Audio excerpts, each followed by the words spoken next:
Hello बच्चों, good morning, good afternoon, good evening. कैसे हैं आप लोग? स्वागत है आप सभी का हमारे प्यारे से चैनल SM क्लासेस में। आज हम करने वाले हैं क्लास टेंथ का एक बहुत ही इंपॉर्टेंट टॉपिक जो है स्टैटिक्स में, जिसे कि हम मीन कहते हैं। आज हम कैलकुलेट करना सीखेंगे मीन, कि कैसे किसी दिए हुए डाटा का मीन निकाला जाता है। बहुत ही आसान होने वाला है ये लेक्चर, सो लेक्चर को लास्ट तक जरूर देखें। और हम कर रहे हैं एक्सरसाइज 14.1, जिसमें हम ये सीखेंगे कि कैसे किसी चीज का मीन निकाला जाता है। हमारे पास पहला जो क्वेश्चन दिया गया है, आप बुक देख सकते हैं, बुक में जो पहला क्वेश्चन दिया गया है ठीक है। पहला क्वेश्चन बहुत ही simple, a survey was conducted by a group of. इसमें देखिए एक पूरा का पूरा टेबल हमें दिया गया है जिसे हमें सॉल्व करना है। सो जब भी आपके पास एग्जाम में स्टैटिक से रिलेटेड कोई क्वेश्चन होगा, उसमें एक टेबल हमेशा दिया जाता है। सो सबसे पहले हम टेबल को बना लेते हैं। उसमें दिया गया है नंबर ऑफ प्लांट्स, और दूसरा साथ में दिया गया है नंबर ऑफ हाउसेज।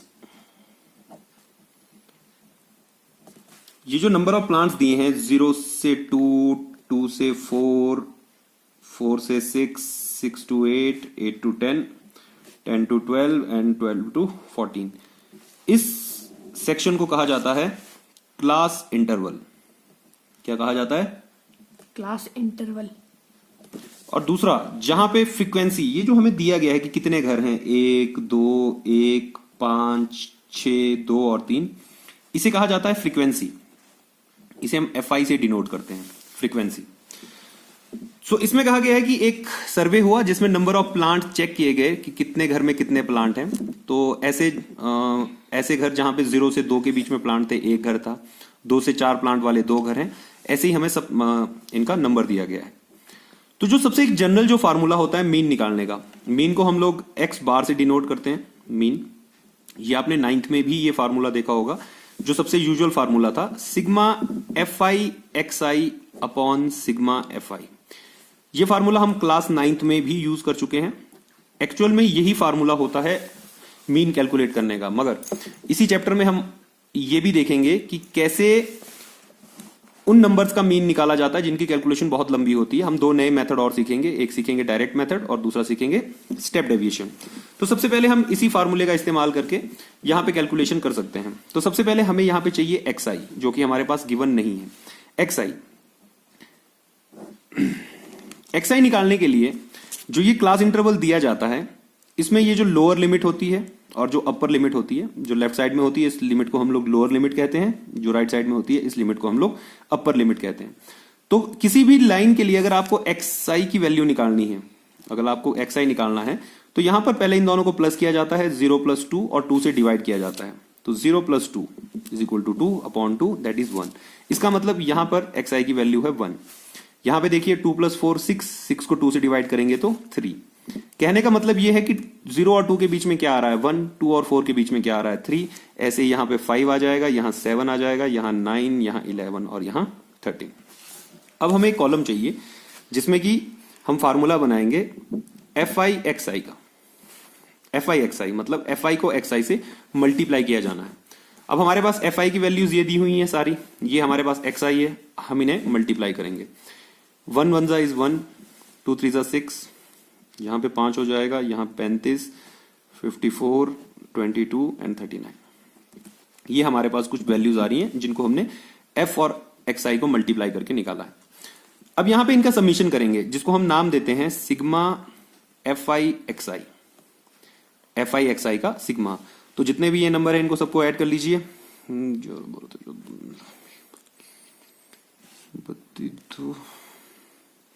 यह 162।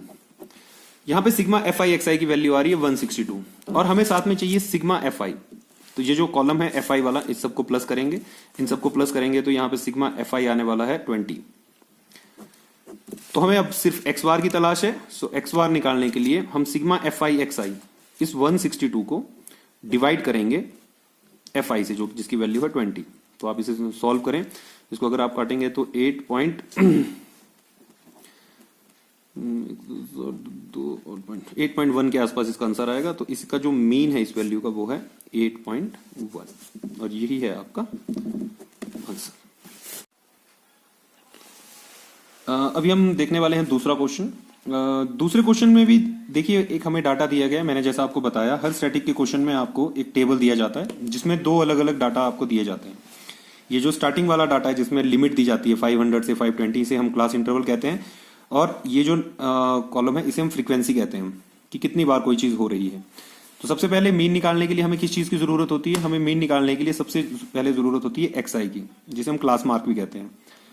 तो क्लास मार्क निकालना, देखिए इसका और इसका सम डिवाइडेड बाई 2, 500 और 520 को अगर आप प्लस करेंगे तो वो आपका बन जाएगा 1020। उसका जो भी हाफ आएगा एक ये आएगा 510, वो आपको यहां पे लिखना पड़ेगा।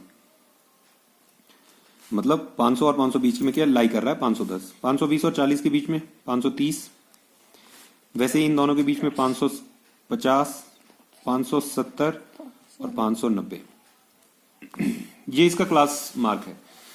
मगर अगर आप इस क्वेश्चन को ढंग से देखें तो अब हम जब एफ आई एक्स आई का कॉलम, जो कि हम फार्मूला लगा रहे थे अभी तक, जिस फार्मूले का हम इस्तेमाल कर रहे थे कि sigma F I X I upon sigma F आई, हम जिस फार्मूले की बात कर रहे थे, अगर मैं यहां पे एफ आई एक्स आई करता हूं तो देखिए मल्टीप्लिकेशन बहुत बड़ा आएगा। 12 को 510 से मल्टीप्लाई करना पड़ेगा, 14 को 530 से। तो इस चीज को अपनी कैलकुलेशन को थोड़ा तेज करने के लिए हम लोग एक मेथड यूज करते हैं, जिस मेथड का नाम है डायरेक्ट मेथड। जिस मेथड का नाम है डायरेक्ट मेथड। उसमें करना क्या होता है? उसमें हम सबसे पहले यहां पर एक नई टर्म फाइंड आउट करते हैं जिसका नाम होता है डीआई। जिसका नाम होता है डीआई। डायरेक्ट मेथड है इसलिए डायरेक्ट डीआई लिखा जाता है। डीआई का जो फार्मूला होता है वो होता है एक्स आई माइनस ए। अब ये एक्स आई माइनस ए क्या है? ये जो हम क्वेश्चन कर रहे हैं, इस क्वेश्चन में यहां देखिए ये हमारा एक्स आई है। इसी कॉलम में से हम कोई बिल्कुल बीच की वैल्यू उठा लेते हैं। जैसे मान लीजिए हमने यहां पे 550 उठाया और इस वैल्यू को हम नाम देते हैं ए का, एज्यूम्ड वैल्यू। ये वैल्यू हमने सोच रखी है, ठीक है, हमने इसे सोच रखा है। यहां पे डीआई, अगर मुझे इस लाइन का डीआई निकालना है तो मुझे इस लाइन के एक्सआई से ए को घटाना पड़ेगा। एक्सआई यहां पे 510 है, 510 में से अगर मैं 550 घटाऊंगा तो मेरे पास आंसर बचेगा -40। दूसरा, अगर यहां पे देखिए 530 है, 530 में से मैं 550 घटाऊंगा तो आंसर बचेगा -20। वैसे ही यहां पे 0, 570 में से 550 घटाऊंगा तो 20 और यहां पे 40। अब देखिए ये जो वैल्यूज हैं ये इनके मुकाबले कंपैरेटिवली छोटी हैं। अब इनको मल्टीप्लाई करना ज्यादा आसान हो जाएगा। वहां पे 12 फोरजा है, 14 टूजा है। तो हम यहां पर एक नया कॉलम बनाते हैं जिसका नाम हम देते हैं एफ आई डी आई। वहां पे एफ आई एक्स आई था, यहां पे हम एफ आई डी आई बनाएंगे। तो एफ आई डी आई में भी देखिए सबसे पहले एफ आई ये है, डी आई ये है। 12 फोरजा 48, साथ में एक 0 माइनस का। 14 टूजा इज 28, 0 माइनस का। यहां पे 0, 6 टूजा इज 12, 120 और ये हो गया आपका 400। देखिए ये वाली जो दो टर्म्स हैं ये नेगेटिव है और ये वाली आपकी दोनों पॉजिटिव है। अगर आप इन दोनों को प्लस करें,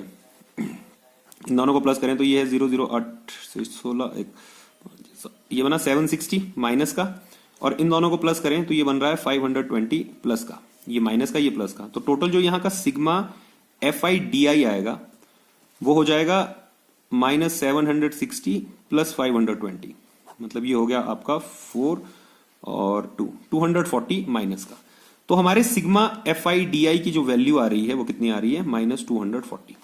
अब मीन निकालने का जो मेथड है, मीन निकालने का मेथड डायरेक्ट मेथड, उसमें फॉर्मूला होता है A plus sigma F I D I upon sigma F आई।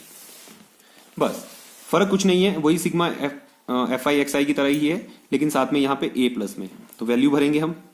ए की वैल्यू हमने ये मान रखी है 550, तो हमने यहां पे लिखा 550 plus sigma F I D आई की वैल्यू आई है -240, और जो सिग्मा एफ आई है उसकी वैल्यू हमने निकाल रखी है पहले ही 50। तो इसे हम यहां से डिवाइड करेंगे और जो भी आंसर आएगा उसे कैलकुलेट करेंगे। ये बना 550 प्लस माइनस इज माइनस, यहां से इसकी कटिंग करेंगे 5 की 0 और यहां से एक 0 खत्म हो जाएगी। ये बनेगा 24/5। इसको पॉइंट में कन्वर्ट कर लें, 24/5। 5 से करें 5 4 20 और 8, यह है 4.8। तो इसका मतलब 550 माइनस 4.8। इसे जब आप माइनस करेंगे तो ये आपके पास आएगा 545.2 and this is your required answer.